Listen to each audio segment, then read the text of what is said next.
प्रयागराज मांगे, प्रयागराज मांगे, आवाज दो, इनकलाब जिंदाबाद, इनकलाब जिंदाबाद, भारत माता की, भारत माता की, प्रयागराज मांगे, प्रयागराज मांगे, प्रयागराज मांगे। प्रयागराज से कुछ लोग जंतर मंतर की धरती पे आए हैं एम्स की मांग को लेके। आइए उन्हीं से बात करते हैं। वकील साहब, 30 दिन से आप चलते हुए लगातार आ रहे हैं, आज यहाँ 31 दिन है जो आप पहुँचे हुए हैं। बताइए आपकी क्या क्या मुख्य मांग है? मेरी मुख्य मांग सिर्फ एक ही है। जैसे अर्जुन का एक लक्ष्य था कि केवल मछली के आँख में तीर भेजना, उसी तरह हम लोग केवल एक ही लक्ष्य है कि प्रयागराज में एम्स की स्थापना के लिए हम लोग 18 सितंबर 2023 से लगातार पैदल चले आ रहे हैं। माँ गंगा ने हम लोगों को भेजा है, माँ गंगा पुत्र के पास, कि आप जा करके गंगा जल भेंट करके और उनको यह संदेश दो कि ये सर आपकी पुरानी मांगे हैं, ये दिमाग में और दिल में उतरा कैसे कि एम्स इसको प्रयागराज को चाहिए? एक घटना घटी है प्रयागराज के कुंभ मेले में।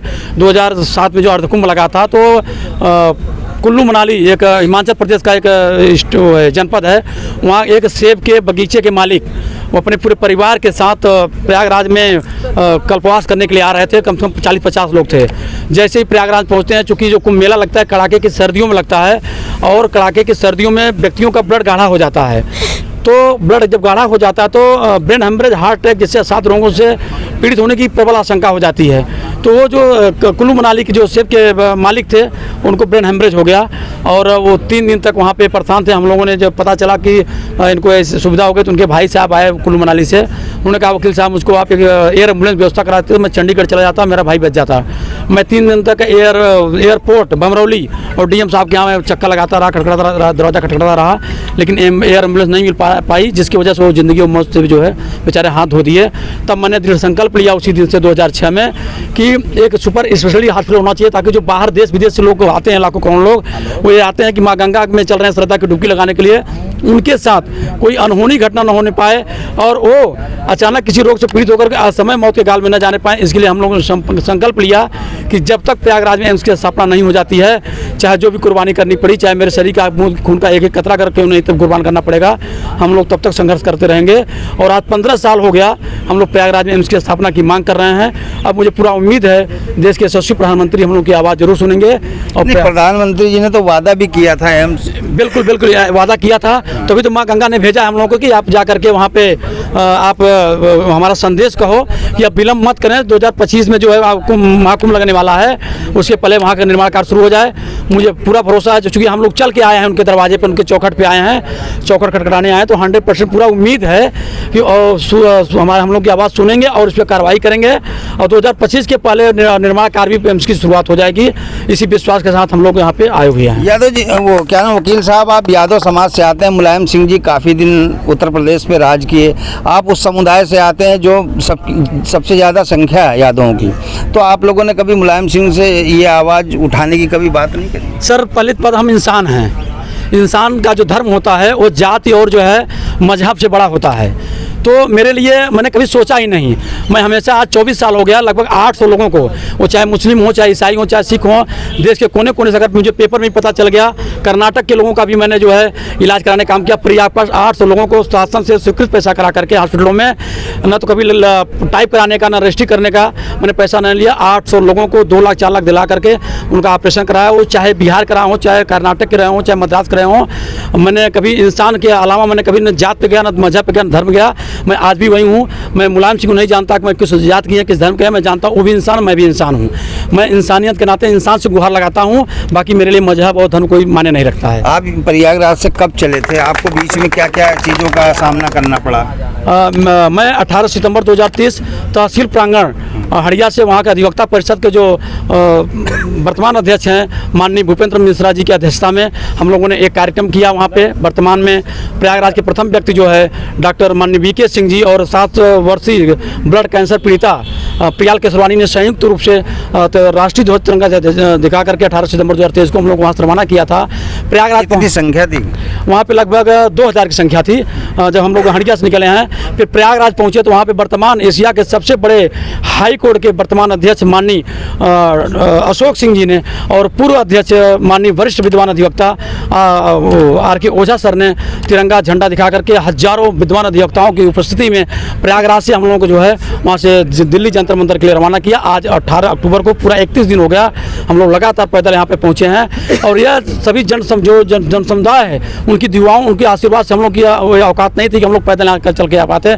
हमारे बीच में हमारे जो गुरु जी हैं जिनके छत्र छाया में हम लोगों ने सीखा समाज में क्या करना चाहिए क्या नहीं करना चाहिए। आप भी दिल्ली चल करके आए हुए हैं और आप भी हम लोगों के वहाँ पे थे और इलाहाबाद में 2 दिन रुक करके हम लोग खाने पीने की व्यवस्था करके वहाँ आगे विदा करने का काम किया था।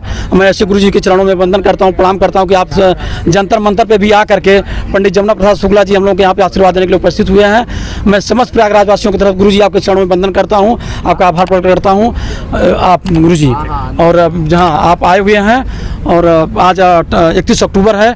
जब मथुरा पहुँचा तो हम लोग भी सो रहे थे कि आप तैयार हो रहे थे जब पता नहीं कैसे हमारे पूर्वांचल सेवा समिति के राष्ट्रीय अध्यक्ष माननीय ठाकुर अनिल सिंह जी को पता चला 11 बजे रात कि एक जत्था जो है प्रयागराज से पैदल मथुरा पहुंच चुका है।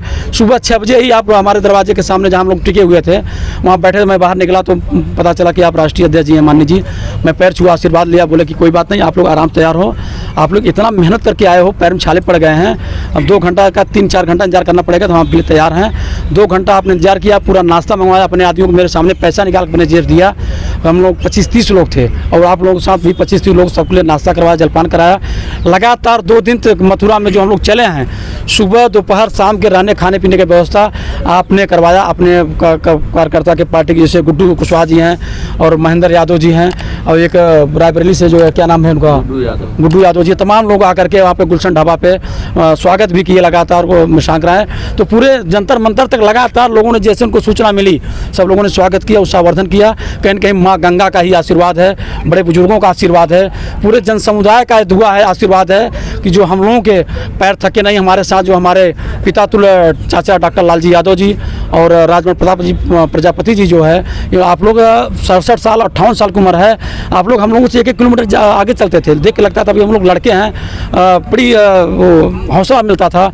हमारे साथ लगभग 25 लोग जो हमारे एम्स पदयात्री हैं, भाई नागेंद्र भास्कर जी हैं, सुनील पाल जी हैं, मिलन जी हैं, दिनेश सिंह गुरु जी हैं, धनेश यादव जी हैं और अनिल जी हैं, गुरु जी सुनील अधिवक्ता परिषद के विद्वान अधिवक्ता हैं, भाई अरुण यादव जी हैं, पूर्व जिला पंचायत बबलू पासी जी हैं और राम विलास जी हैं और दिलीप विश्वकर्मा जी हैं, तमाम जगह छोटेलाल बेन प्रधान जी, चंद्रजीत जी हैं और कृष्णा सर जी हैं। जिनको पता चला कि यह कारमा की तैयारी हो रही है तो हमें लगता कि आप 20 दिन से लग गए पूरा क्षेत्र में प्रचार प्रसार करने के लिए, और जब तक हम लोगों को कौशाम्बी नहीं क्रॉस करा दिए और ये लगातार लगे रहे, जगह जगह स्वागत करा चुकी है।